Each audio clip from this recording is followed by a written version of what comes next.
go ahead and get started with some housekeeping while we let others trickle in. So welcome to this training, the first part in a four-part series of case management trainings for the Eastern and Western Pennsylvania CoCs. My name is Jessica Sones. I'm here with Sierra Carnes, and we both work for Diana T. Myers and Associates, and we're the consultant for the continuum of care. So a couple of housekeeping items. All of the participants are muted, and we have a pretty large group today, so we're going to keep folks muted. However, we are going to rely on the chat box. So if you have questions, comments that you want to share as we go along, please type them in the chat box, and Sierra will be monitoring that, and I will support with that as well. We will be recording the training, and we will be sharing out materials afterwards. So if you want to take notes, you're welcome to, but you'll also be getting the materials afterwards if you registered for the training. So for those of you who may have never been to a continuum of care training before, the Eastern and Western Pennsylvania Continuum of Care, we host trainings throughout the year, really with the goal of capacity building for service providers to more effectively serve folks, specifically folks experiencing homelessness and housing instability, since the Continuum of Care's goals is to address homelessness across the CoC. So we're excited to have you all here, and we hope that you will join us for the rest of the series as well. And now I'm going to pass it over to our presenter, Ken Craybill from C4 Innovations, who can introduce himself, let us know who he is, where he's from, and he'll guide us through our training journey today. Wonderful. Thank you, Jessica, Sierra. I'm delighted to be with you. I'm coming to you from Seattle, Washington, but truth in advertising, I was born and raised in Pennsylvania in Lancaster County area. And I don't know if any of you work in that area, but I know the state fairly well and still have family in the Hershey area and Philadelphia area. So that's my connection to Pennsylvania. I am a social worker by training. I've worked virtually all of my life in homeless services or working with populations who have been marginalized. I have been somebody who started out working, as many of us do, having the best of intentions, but not the greatest of, shall we say, skills, kind of practicing kindness without a lot of skill. But along the way, having worked in a large shelter, homeless shelter situation, as well as with permanent supportive housing and in rapid rehousing, assisting others, I had the great opportunity to pick up on some best practices that have come our way over the last 30, 40 years in particular. And we'll be naming some of those in this overview today. But I come to you as somebody who, much like I love what I'm seeing in the chat box, I love this work. I'm not doing the direct service so much any longer, but because I love helping people. I love making a difference. I'm seeing some of the terms you're using of doing activities together, being with people, and helping them see how they might make changes in their lives that they choose to make and better their lives and become more, not only stable, but actually have a life, right? And enter into a recovery process that leads towards stabilization, but then beyond that, even a stage of recovery that brings about new growth, new opportunities, and that kind of thing. So I feel like I'm amongst friends here. I know not all of you are case managers, but most of you, I believe, are, or at least are familiar with it. So this is the title we're using for today, Best Practices for Case Managers in Homeless Services. And this is kind of the direction that I think many of you have probably read this, but I just wanted to reiterate that, you know, when we come into this work and we're trying to provide the best care and services that we can, and sometimes we're doing it flying by the seat of our pants, but the more that we can become knowledgeable and put into practice various approaches that have been tried and tested, and of course we're always making adaptations to them, but it's going to make our work a lot have more high quality, but it's also going to have a significantly improved impact in terms of people bettering their lives. So today, I'd like to just do an overview a bit of the origins and purpose principles of case management, what I'm calling the mindset and heart set of this approach, and also some key best practices. So I'm going to try to strike a balance here between not going too hurriedly forward, but not going too slow either, so that we can have some balance. One of the Pennsylvania Dutch sayings that comes back to me periodically that some of you have heard is that the hurrieder you go, the behinder you get. And I feel like in this day and age, it's really important for us to slow down a bit, but not to go too slow. I'm going to focus my comments around 7 different kind of themes throughout this course. How do we be person-centered in our approach? Housing focused for people who have unstable housing or are on the streets, living in shelters. How are we able to work towards being more racially just and equitable in our work? How do we operate in a way that is trauma informed and healing centered, and also focuses on helping people discover and recover what they perhaps once had, or perhaps they never did, and move towards having fuller lives. And then how do we also think about the integration, the value brought by people who have lived experience, who have gone through their own and are in their own recovery process, who are now also integrally involved in providing care and services and leadership and direction and all of that. And then lastly, although it's actually something that's woven all throughout, is how do we continue to be self-compassionate, self-caring, team caring in the middle of doing this work, so that we can continue doing it and also minimize the vicarious trauma that does come with the territory when we do this work.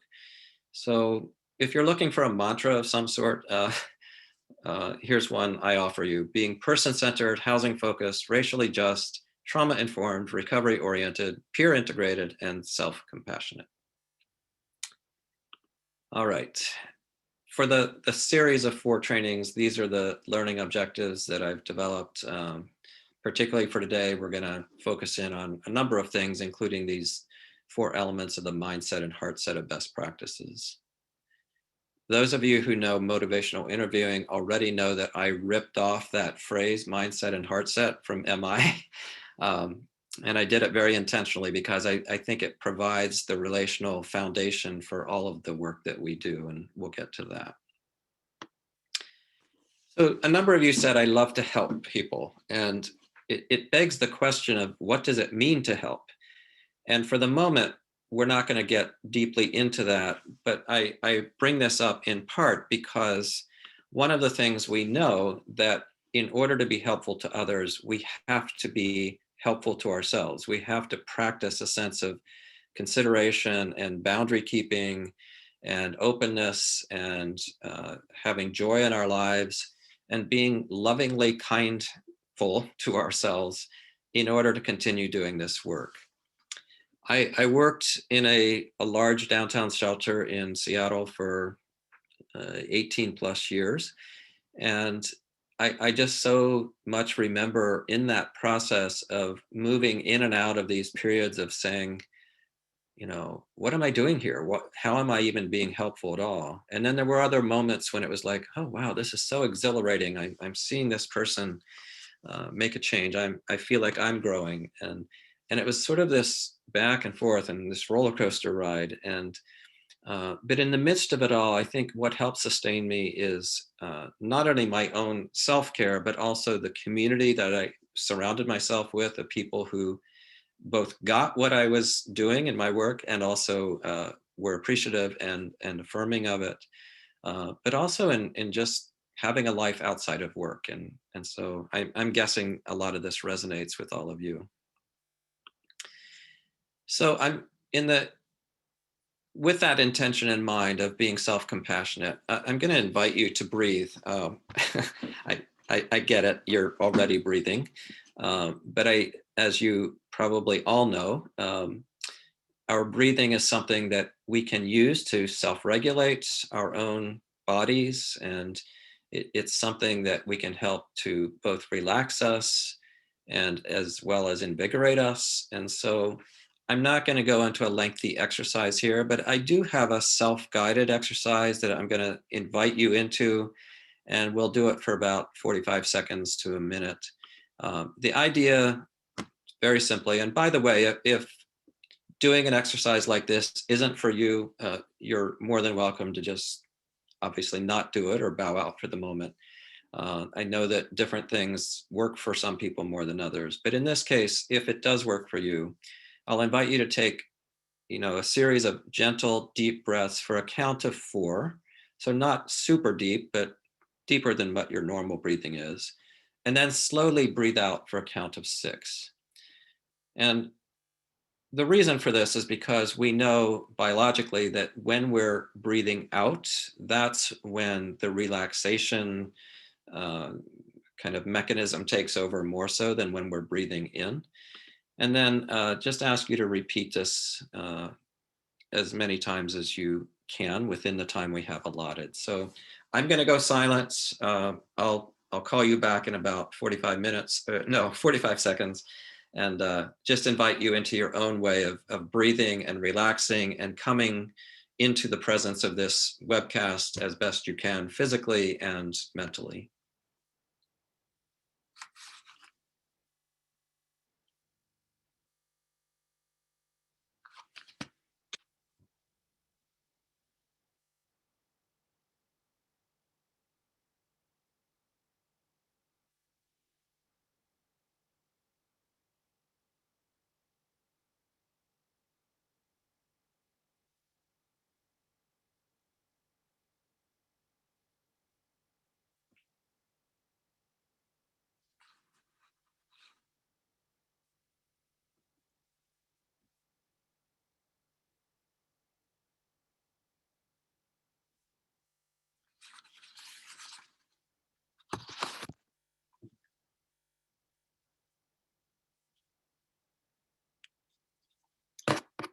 All right, I'll invite you to gradually reorient yourself to this webcast. And I hope you had a little bit of respite there from your day. I will say that in order for us to be effective as case managers, we've got to find those spaces in our day and at the end of the day and at the beginning of the day to quiet ourselves, to ground ourselves, to center ourselves, so that we don't get caught up in the hurry and the busyness that can sometimes interfere with our work.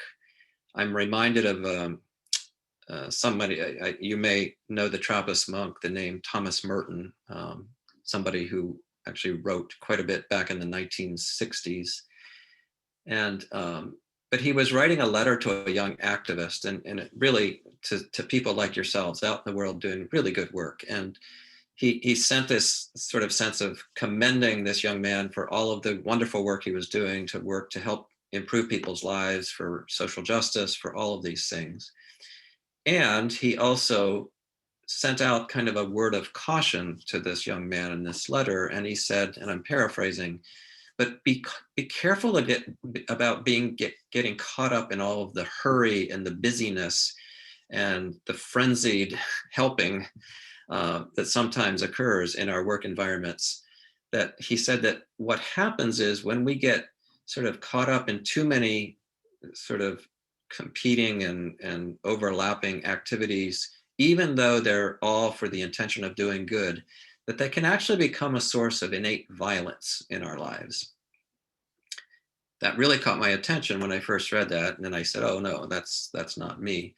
But when you think about the word violence, which also comes from a similar root word that from which we get the word violate, it began to dawn on me over time that I do, when I get too hurried and too intense and too involved and trying to help too many people at one given time, or even try to meet too many needs that one person has at the same time.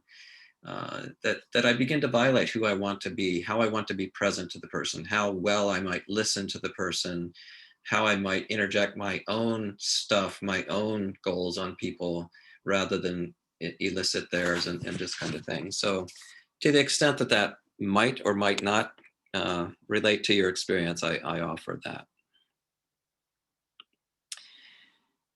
So one more piece that I'd like to enter into is an activity in which I'm calling it the river of resilience, because we have to constantly be practicing resilience in our work, because it's intense work, it's hard work. We're accompanying people on a journey of their lives that often is very, very challenging and difficult, and people are experiencing a variety of kinds of substance use challenges, mental health challenges, medical challenges, and then there's the overlap of and the overlay of racism and sexism and homophobia and stigma that pushes down on people. And so we're voluntarily entering into people's lives and walking alongside them in solidarity with them in the midst of some really, really hard times. And it's bound to have some impact on us. So how do we stay resilient? Well, there are many ways, and I can't name them for you, but one way to think about this for us for now is to reflect on what is it that brings you to this work, and what do you bring to the work? And so I have a little bit of exercise here. I would normally do it in a kind of a written form, and I'm sending you some handouts after the webcast that has this included. But instead, I'm going to do it in this form, and I'm going to invite you in the chat box, if you would, to go ahead and toss in your own thoughts. And we won't spend lots of time on this, but if you would, go ahead and type in the chat box, what are some of the strengths that you bring to your work as a case manager or whatever work you do? And this means, things you do reasonably well, fairly consistently, not that you're perfect at it, but what are the things that you feel like are pretty cool things about you that you bring forward to this work? And this isn't about bragging. This is about just naming realistically what you're good at. I'm seeing a lot of empathy and compassion and acceptance, which is so foundational to the work that we do, and communication skills, listening well, and being determined, having this sense of, yeah, let's keep going here in the midst of it all. Yeah, wonderful stuff, meeting people where they are. Yeah, I'm sorry, I can't read them all, and but you can see it, and headstrong, I get it done. There you go. Sometimes that works really well, and not always, but sometimes, right? Good energy, good organization, and so on. So let's try another topical area, if you would. So appreciate your involvement in this one.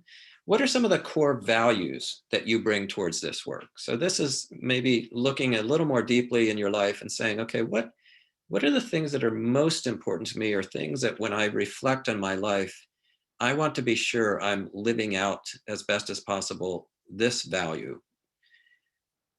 So being moral and ethical and social justice is a value, fairness, maybe being consistent, being kind, honest, and having integrity. Yeah. A sense of fundamental respect for people, good positive energy. This word integrity keeps coming up, and it's really integrity, as I see it, is integrating your values with your actions, right? And sometimes our actions and values are sometimes dissonant, but hopefully most of the time they're fairly in keeping with each other. So yeah, to love others as Christ loved us. So these come from our religious faith sometimes. They come from our values that we bring as social workers, as service providers, etc. So cool. Here's another. Significant people who have inspired you. Maybe just name one person in particular around the work that you do. Who is inspirational to you? And you don't have to name the person, maybe the relationship they have to you. It could also be somebody who you've never met. You've appreciated their readings, or maybe it's somebody who you just aspire to be like, that maybe you don't know, or maybe it's somebody who lived many years ago. But some of you are bringing out Mr. Rogers, absolutely, and Brene Brown. Um, and some of these are people I don't know, but you do. I do know Gandhi, about Gandhi, and Ian DeYoung and Professor. Yeah. So many people touch our lives, right? And there's always that handful of people who we can say, they really made a difference. And they probably don't even know that they did, but they did in some way. So Maya Angelou, yeah.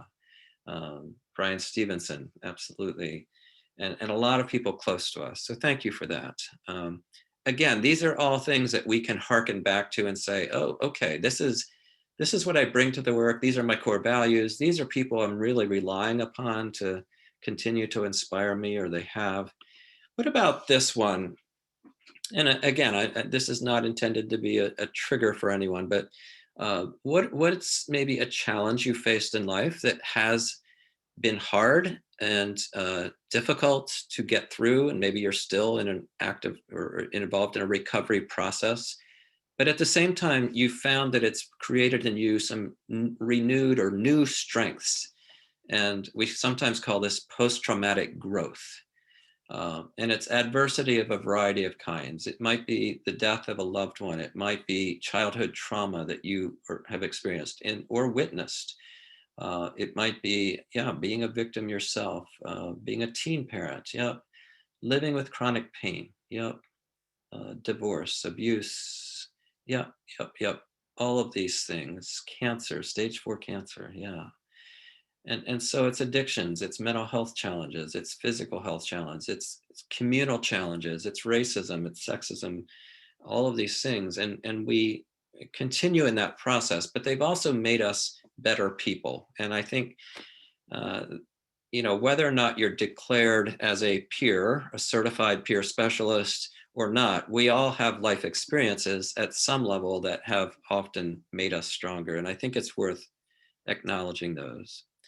The last of these I'll invite you to do is just say, what would you say is your general purpose, calling, hope, mission in life, in a word or a phrase, to the best that you can describe it on May 6th, 2021, to help,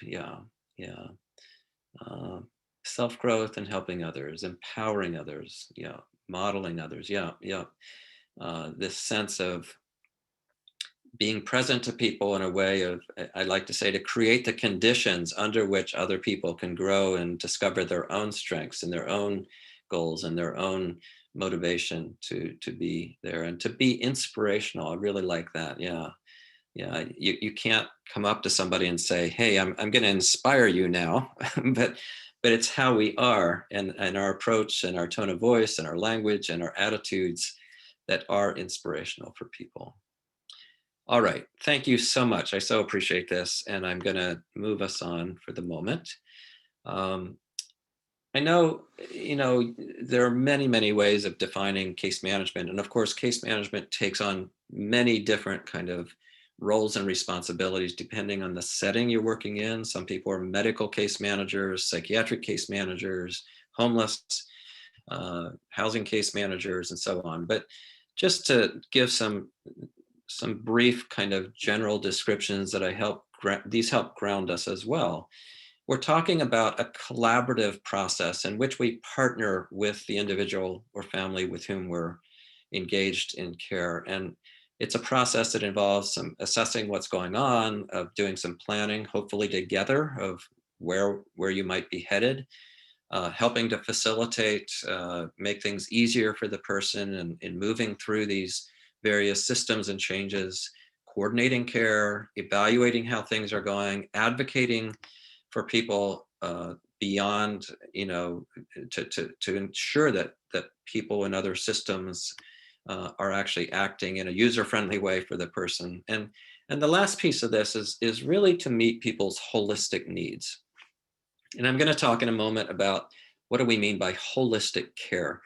But I think as a case manager, you almost have an impossible job description at some level, because you're kind of providing oversight and being involved in virtually any aspect of people's lives that is significant and needs attention. And not that you can do that alone, but you're also the one who's kind of keeping an eye on all that. And that's a huge task, not to mention the individual sort of task-oriented things you do as well. So I guess I just want to acknowledge here and now that case management is a wonderful calling, and it's a huge responsibility, and it's also something that requires a lot of wherewithal and energy and passion and commitment and all of that. So kudos to you.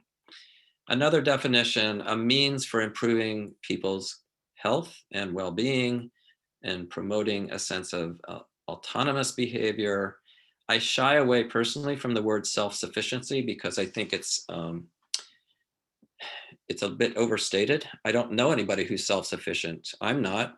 You're not. I know what's behind that word, but I think we should maybe talk more realistically about people being able to have choices in their lives and exercise those choices to the extent possible while being interdependent with one another. And again, those words of advocacy, communication, education, resources, facilitation keep coming up. Yeah. So a few principles of effective case management. Again, these may or may not fit exactly with your context, but again, I'm bringing these up as reminders for us so we can remember who we are in the work that we do and hopefully adhere to these things that we're talking about. So one of the things we know about case management is that it's a delivery of services and helping others as much as possible rather than referring everything out. So we're not sitting in an office and saying, okay, for this, we make an assessment and then we ship people out in all these directions. Some of that's happening, absolutely. But we're also at the center of care. It's a relationship that we're operating on that has parts to it that we don't go beyond our expertise, of course, but we have to have a pretty widespread expertise in order to know when and how to refer people, to know how to intervene when there's a crisis, to know how to provide good counsel and listen well and all of those things, and to know what resources are out there.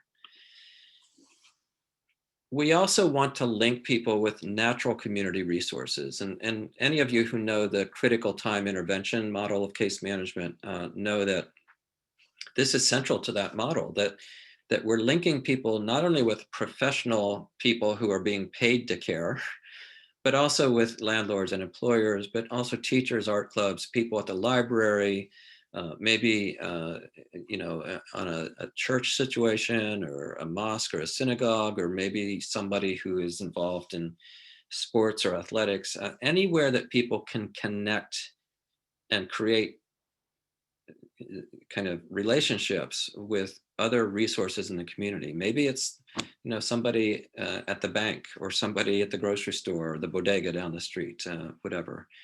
But those are a really important part of what we do too as case managers, make those linkages, right? We're working in the community. We're not sitting in an office most of the time.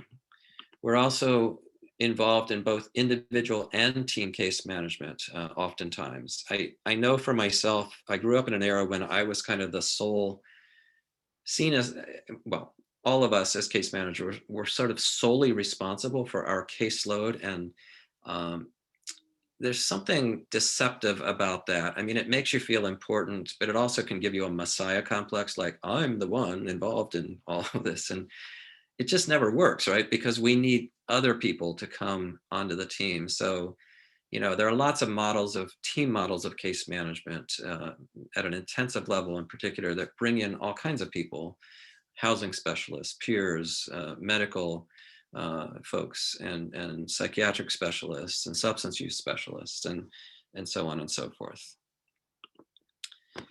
But we do have that primary responsibility nonetheless for the breadth of services. And so we're at the center of it, but we're not responsible for all of it. And we're not responsible for the outcome. I want to just say that up front.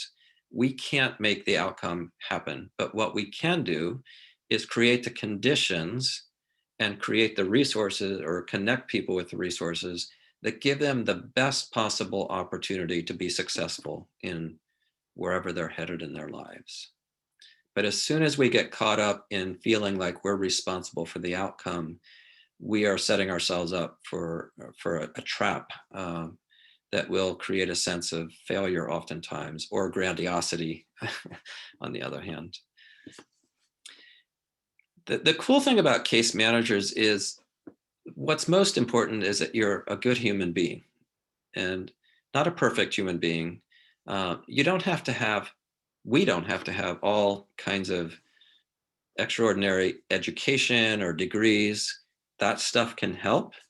That at the same time, and this is why these best practices that we're going to be talking about, you don't have to practice a best practice because you can't, it's not as if you can only wait to learn it until you have a degree. No, you can't. If you're a person who cares and wants to help and be present to people, we can learn these practices, and it doesn't matter what the official degree is. And so case managers are hired these days, especially for the value they bring, the experience they bring, the lessons learned, the recovery experience, as well as whatever accompanying education and other experience. That helps certainly, but it's not the sole focus. So this one will not apply to all of you, but in general, I think we know that people who are doing sort of moderate intensity case management are unlikely to be very effective if they're working with more than 20 people. This has total variation. I know that the ACT model is more of a 10-to-1, 12-to-1. There's adaptations to that. Some of you probably work with caseloads of 50, 60, 70. I don't know. And maybe that works. I don't know. But it's unlikely that people are getting the kind of attention and reliable service, if you will, and connection if you've got that many. So for your consideration.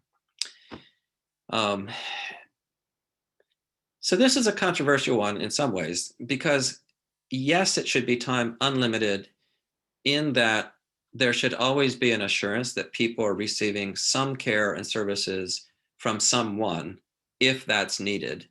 But also there are times when our case management service should be seen as time limited. And actually, again, critical time intervention is one of those. But it's not that you work for 9 months or 6 months with somebody and then you just drop them and dump them off the cliff, right? It's sort of like by then you've helped them develop all these connections, both with professionals and non-professionals in the community, so that they've got a solid circle of care.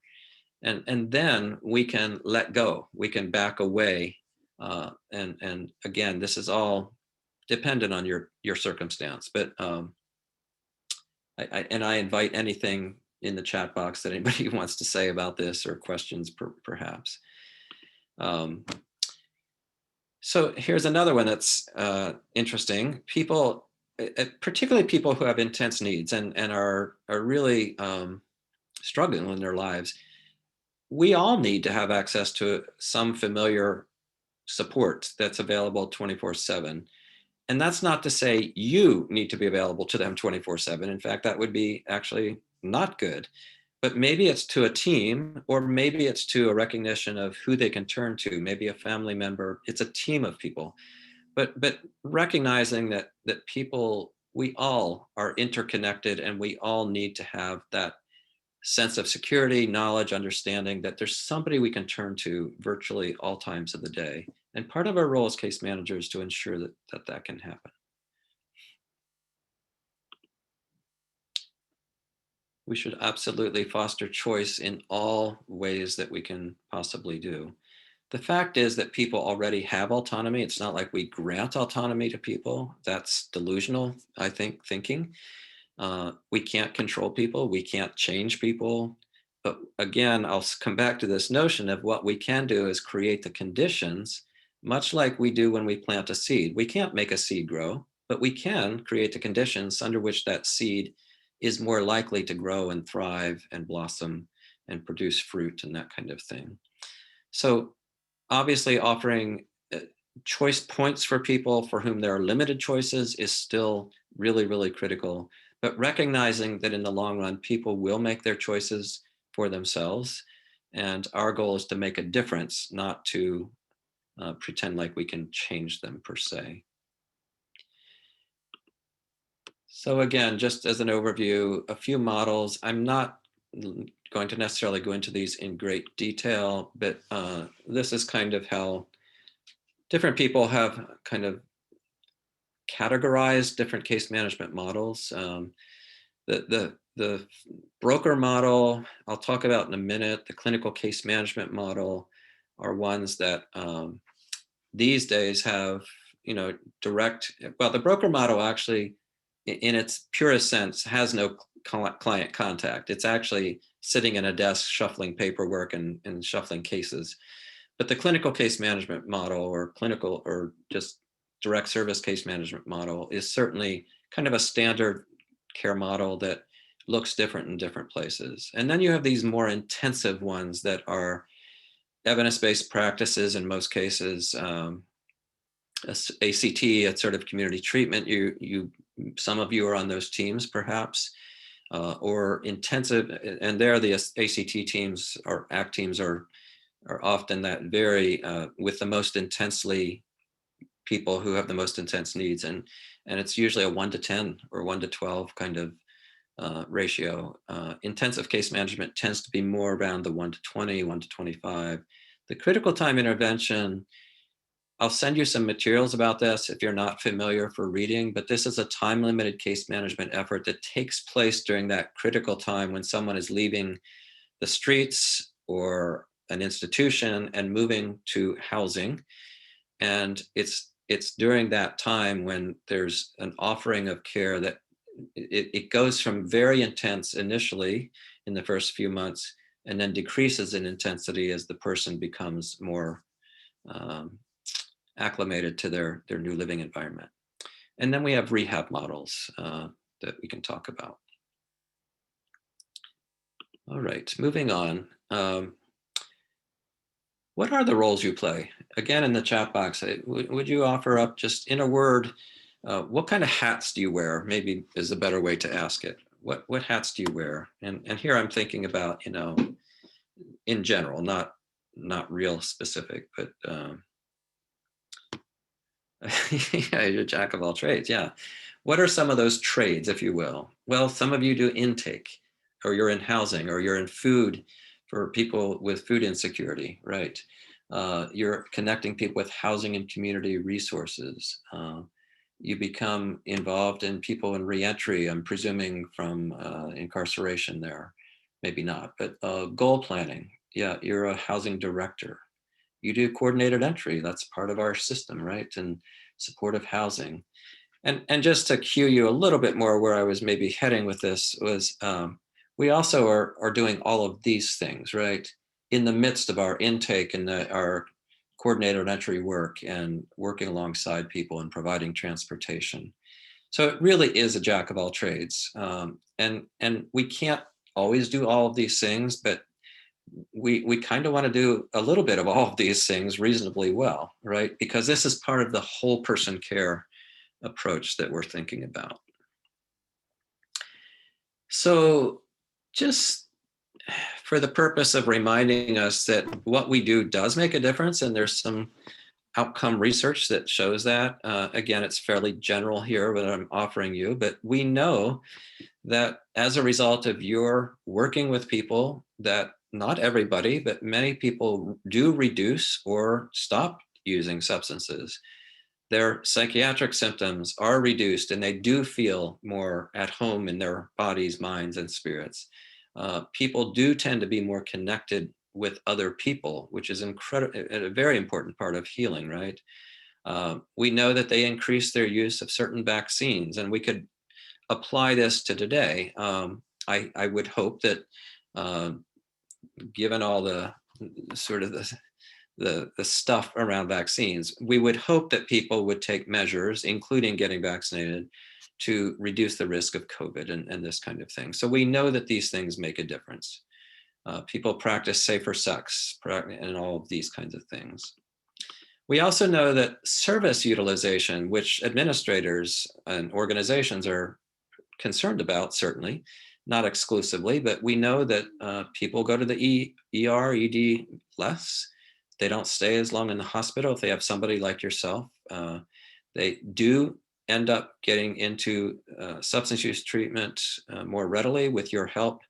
Uh, Coverage goes up, especially SSI, SSDI, those of you who work with SOAR or maybe are SOAR providers, in that you help people develop the case for why they should be on disability. All of this makes a difference. People get into housing and tend to become more stable in housing, and also enter beyond that into more of a recovery process. Homelessness days are reduced when we are focused on housing focused research or outreach in particular, and case management. And prevention and rapid rehousing programs tend to be successful because of our involvement. And then there's costs. Costs go down. Many of you probably have read or know about the book called $1 Million Murray, written about, I can't remember the author offhand, one of you can cue me, but you know, it was a man who was homeless for over the course of 10 years, was using lots and lots of services at very great cost. And of course, was discharged almost every time back to the street or into the care of a situation that was not all that stable. And so just kept cycling back and forth between homelessness and services, to the extent that each year averaged, you know, the cost of services rendered to him was around $100,000 a year, or $1 million over 10 years, hence the name $1 Million Murray. And we know that that's both not humane, it's not ethical, and it doesn't have to be that way. And so you're making a huge difference in increasing not only the financial cost to system, but also the personal cost to people individually in society. So a little bit about the history of case management. And I don't know that this certainly isn't the full story, and there's a lot more that could be said. But one of the things we know is that case management, although it wasn't called that at the time, but as we saw a shift from agricultural economies to more urbanization and the coming about of machines that produce things, and working in factories, and in kind of creation of industrialization in England, and then of course here in the United States and elsewhere, what we saw was a negative fallout from all of that, because there were those people who belonged and had work, and then there were those who were having trouble either getting work or keeping jobs due to whatever issues were going on with them, both personally and systemically. And you start seeing the culture and the landscape of people's lives change. And here is a portrayal, at least of I don't know if it's a real photograph or not, I think it is, but it's a portrayal of what happens when kids, when people have too many mouths to feed, and they become homeless. And of course, we see this in our lives today, exponential growth in homelessness despite our efforts, right?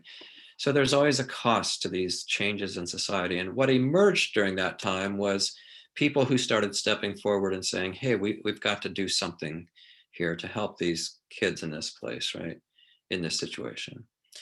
And then more formally, in the late 1800s, we saw the rise of these settlement houses that were, this is a picture in Chicago, and I imagine there were those in Pennsylvania as well, where people were basically brought into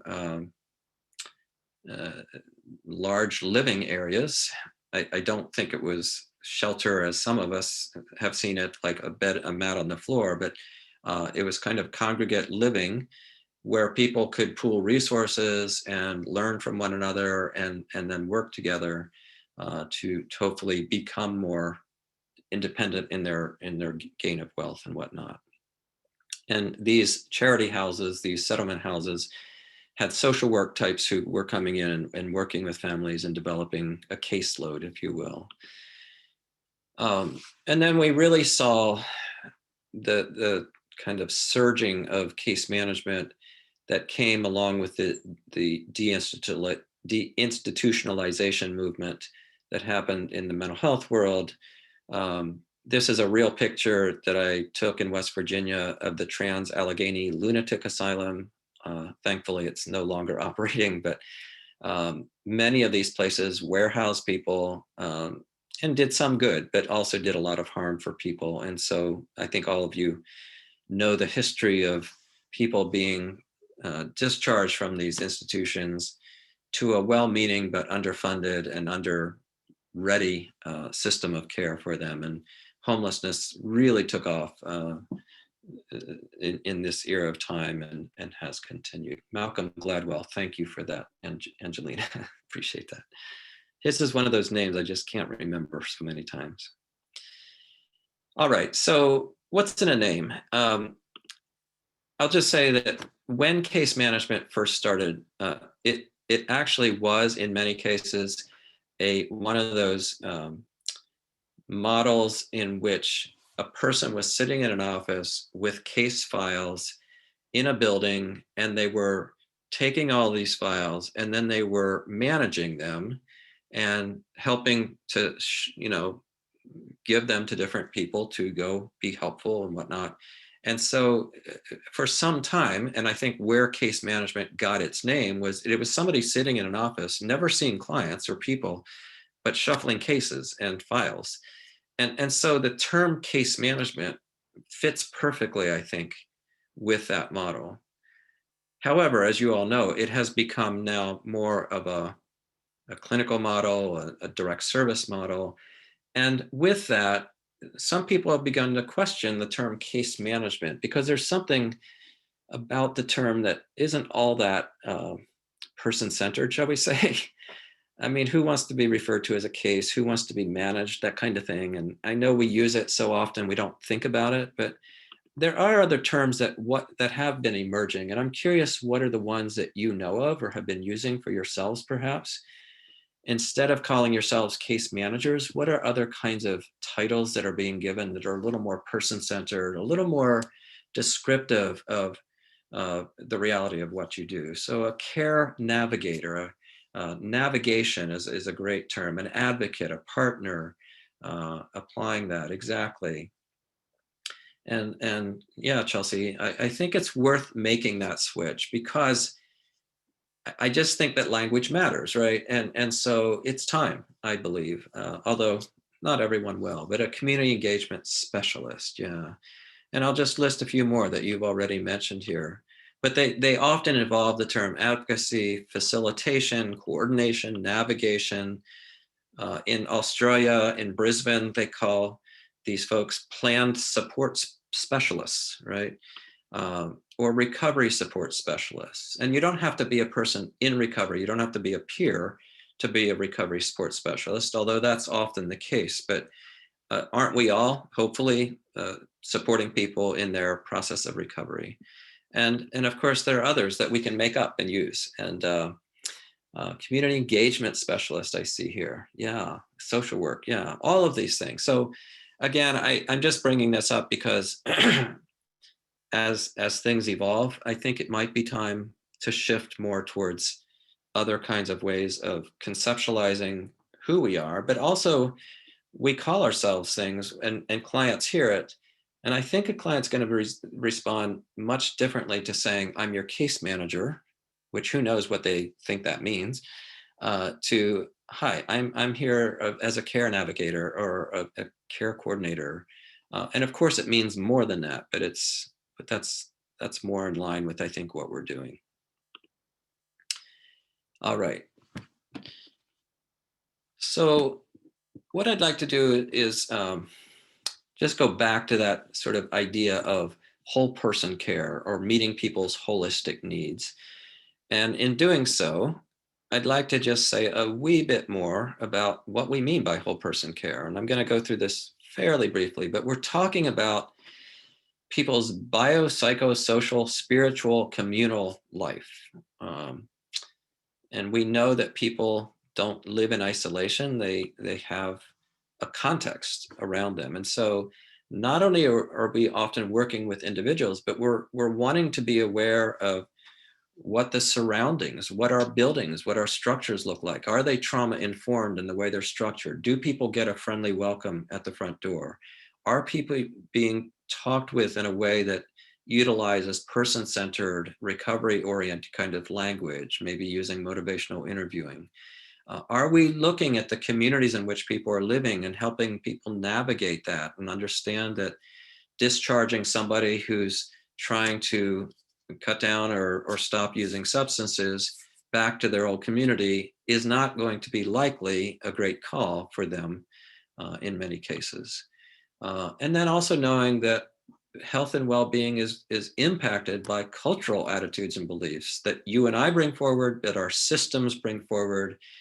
And you see the list there. I mean, we're in the midst of this reckoning that should have come a long time ago, but we're continuing this reckoning towards understanding what's happening in our culture and how racism and stigma and discrimination is built in, and how, you know, white kind of dominant cultural values are just seen as normal. And so I hope you're all involved in this very exciting work of discovering, rediscovering the importance of what we each bring and how we all belong. Social conditions and causes that people have, and some of you mentioned, it sounded like food insecurity areas, so nutrition and even exercise, but stable housing, chronic anxiety of income insecurity, and so forth. These are all things that we want to be addressing from a whole person care perspective. And they're always tailored and unique, of course, to the individual. And I feel like most of you, if not all of you, are, and I think this is an important place to put our energies into working with people who have been marginalized. And that might be LGBTQ folks, it's trans folks, certainly these days. It's folks who are Black and brown, who don't have kind of the privileges, if you will, or the access to certain things that many of us, myself included as a white male, haven't even noticed in the past, right? But it's working with youth, and it's working with whatever the population is, but people who are on the outside and have been pushed there, right? And then we also know it requires a team approach. So reiterating some things here. Good communication, coordination of care is essential. We can't be John Wayne and our cowboy or horse out there leading the charge as if we're doing it by ourselves. We simply can't do that. And then again, the tailored support. And I'm coming back now to these, being person-centered. And I'm just going to say a little bit about each one of these. Person-centered is a radical concept when you think about it, because we work in systems of care that are hierarchical, that often serve the needs of our funders, of our agencies, of our work plans, whatever it is. And that's not bad, but there are many times that those things are given precedence over the needs of a person. And so I think about person-centered care as being care where people are seen for their own situations. And a very simple example, you know, if the regulation is that people have to be in a shelter, for example, by 7 p.m. at night, but somebody works the night shift, you would hope that a person-centered approach would ensure that there's an accommodation for that person to come in late, right? The one-size-fits-all approach doesn't work for person-centered. Housing focused, of course, is, I mean, you all are operating in the world of housing first, even though it's true that many people who say they do housing first probably don't. But that has been a huge shift from a housing ready approach from which I started working in the early 1980s. And so a housing focused approach really brings housing and the need for housing to the fore, It's, as one physician I used to work with said, if I could write a prescription for somebody when I examine them medically, it would be for housing, because we know that housing can create the conditions that create more opportunity for healing from substance use addiction, from mental illness, from all kinds of things going on.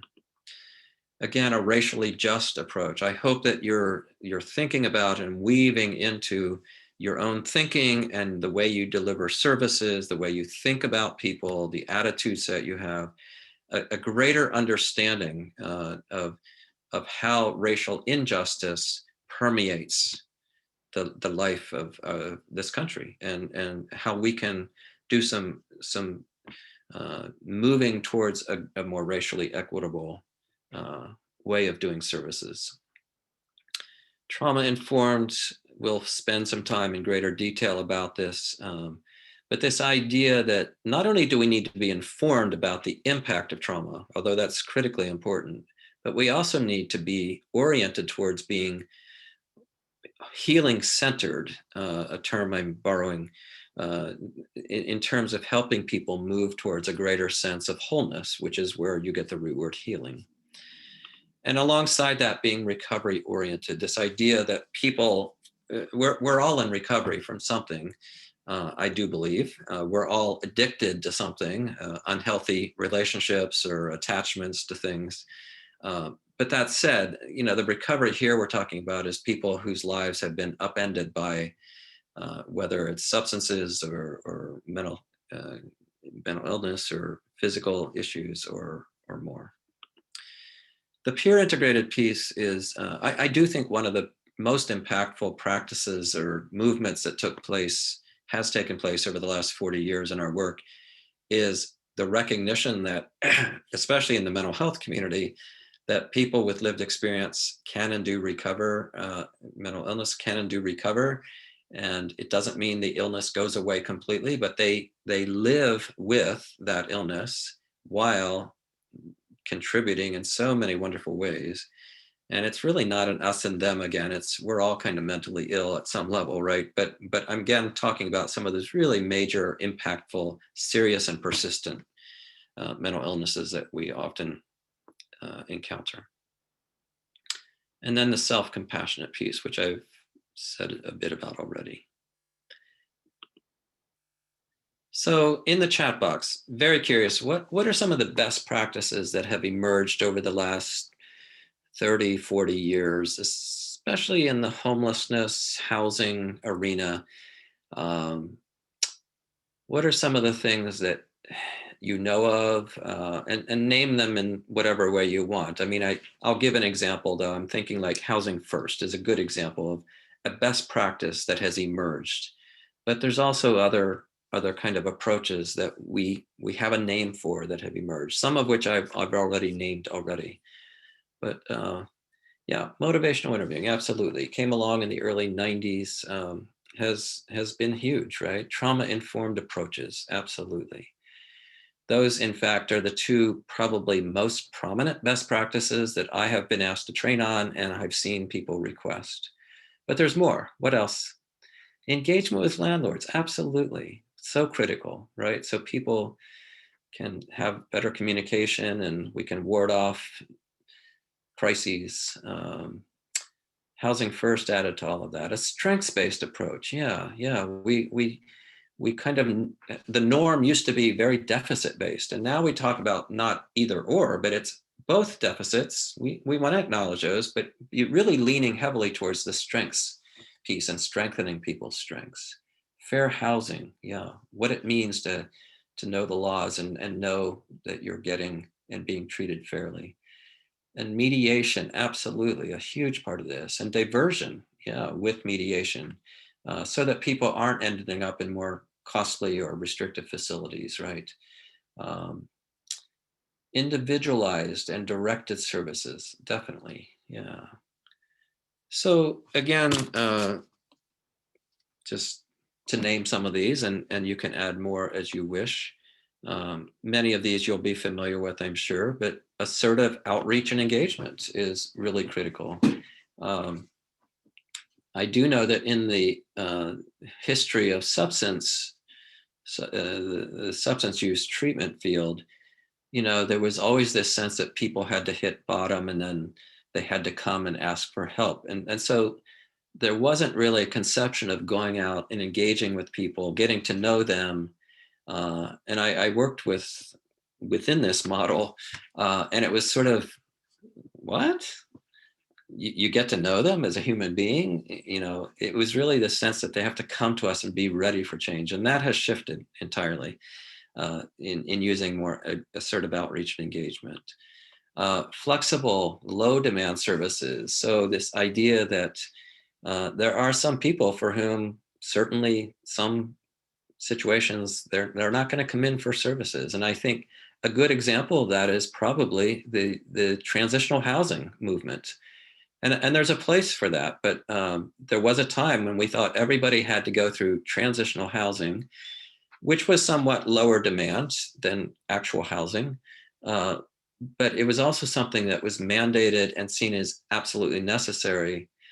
And it turned out that it was still too demanding for maybe 85%, 90% of people who were utilizing it. They couldn't make it through those 2 years, if you will, to prove themselves worthy of housing. And that has shifted. And so then we created safe havens, right, where people could come and go flexibly, and different variations on that. Housing first, as I mentioned. Rapid rehousing is kind of a variation on that theme, but with limited time, limited support and monies to help. What I know, and many of you are experiencing, is that many people for whom rapid rehousing was developed, who would be able to pretty readily get back on their feet financially and otherwise, more and more people are now being placed in rapid rehousing models who are not in that position of ability to do that. And that's become very challenging. Permanent supportive housing for some people is absolutely needed and necessary. And without it, they end up in state institutions, on the streets, in jail, no longer alive. It's been a huge change maker. Harm reduction, helping people reduce the harm of an activity rather than insisting that they stop completely doing something. Obviously, we think a lot about substance use in this regard, and we know that helping people, allowing needle exchange and safe injection sites, teaching people how to inject safely. No, that's not what we would hope they would continue to do for their lives, but it's a way of helping them stay alive, with the hope that they might then begin to take a look at their substance use. But harm reduction happens all the time around us in many ways. And you and I are practicing harm reduction right now in our lives. So really only when we talk about sex and drugs and rock and roll, maybe do we kind of get it up in arms about harm reduction. But hopefully you wear a seatbelt, wear a helmet when you bike, that you watch where you're walking, and so on and so forth, right? And then working in interdisciplinary teams. That's not always possible, but hopefully there's a way that all of you are having people that you're interacting with who have a view of things through the lens of housing stability, through the lens of food and food insecurity, through the lens of how independent a person can be, through the lens of their medical issues, their psychiatric issues, their addiction issues, and so on and so forth. There's more. When I first started working in this field in the early 80s, some of you maybe have been around that long too, but we were talking about co-occurring disorders as double trouble and as kind of they were two very siloed approaches. And when we said co-occurring, we meant mental illness and addiction. And of course, as many of you know, there was always this shuffling that took place. Well, you can't get help here until you get help over there. And they would say, you can't help here until you get help over here. You've got to stop using before you can get mental health help, et cetera, et cetera. All of that has changed. And so co-occurring disorders, but of course we meet people now who have triply and quadruply and quintuply occurring disorders, right? When you factor in, medical issues, and you factor in job insecurity and other things. So we need to integrate these, use interdisciplinary teams. We need to be trauma informed in our approach. And I'll say more, like I said, again, a recovery oriented tenancy support. And this is actually another name for case management, actually. But for those of you working in housing and helping people maintain their housing and thrive in housing, hopefully we have a recovery oriented support for folks in their tenancy to be able to keep housing or move on to even better housing as the time comes. Again, involving people who are in recovery, in the recovering process, whether that's related to experience with mental illness, with both mental illness and alcohol substance use, or medical illness. It's a game changer, a really critical piece that I hope you're incorporating. And I'm guessing many of you are people who are in recovery and are even certified peer specialists in your work. I mentioned critical time intervention briefly, motivational interventions, just knowing how to have a helpful conversation with people around change, around the possibility of moving in new directions based on motivational interviewing is critically helpful for our work, right? SOAR.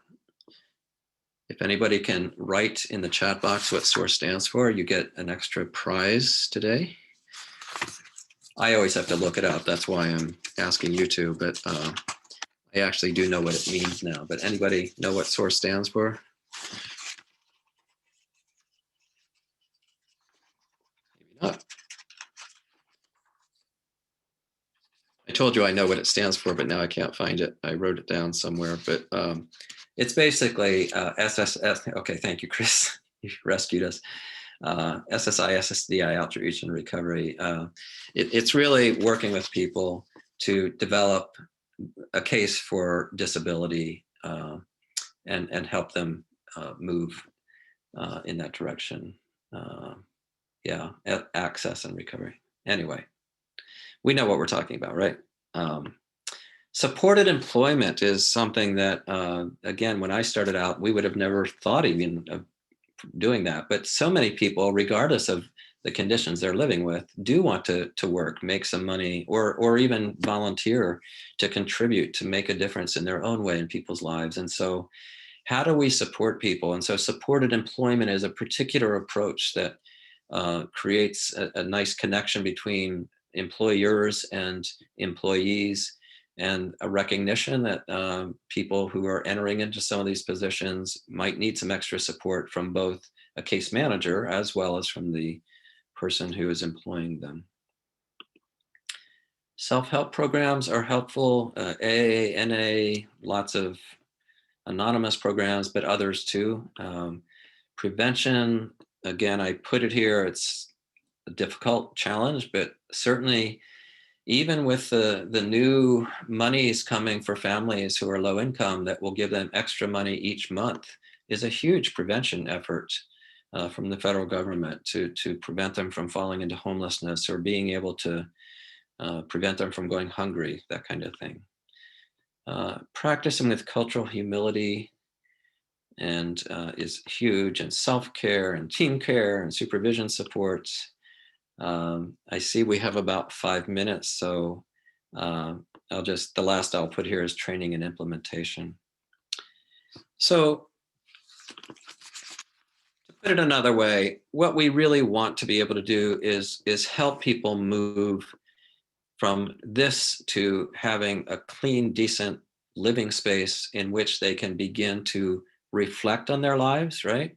One of the things I'll always remember is the man who was living on the streets for years, and I was able to participate in helping him move into housing. And he took great pride in that housing design, put lots of his own unique furnishings in it and everything. But one day I was talking with him and he said, this is great. I'm so grateful for having housing. But there is a problem. And that is, now all my memories are coming back. All my memories are coming back. And there is something about the survival way of being that really doesn't allow time and space for people to really reflect on their lives often, not always. But oftentimes when we provide housing, it provides so much for people. But let's not forget that also moving into housing is a huge change for many people that actually has a lot of challenges to it. And of course, that's why we want to be intimately involved in helping people meet those. Another illustration is this is a man named Edwin Givens who lived in LA on Skid Row for many, many, many years. I think just by looking at Edwin, you can probably surmise that he has a lot of quintuply things going on in his life. Let's just say that. He's not somebody that a passerby would say, oh, wow, Edwin, I see a lot of promise in you, right?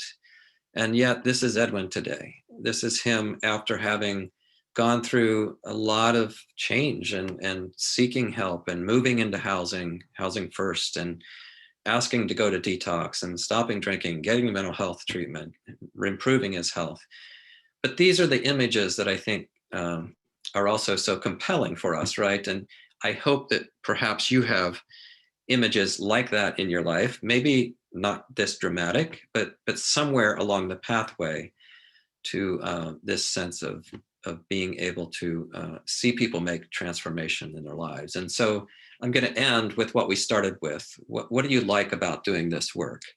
And you were naming making a difference and helping people transform their lives and helping and all of these things. And so this is just one real person example of the difference we can make when we create the conditions under which people can take a good close look at their own lives.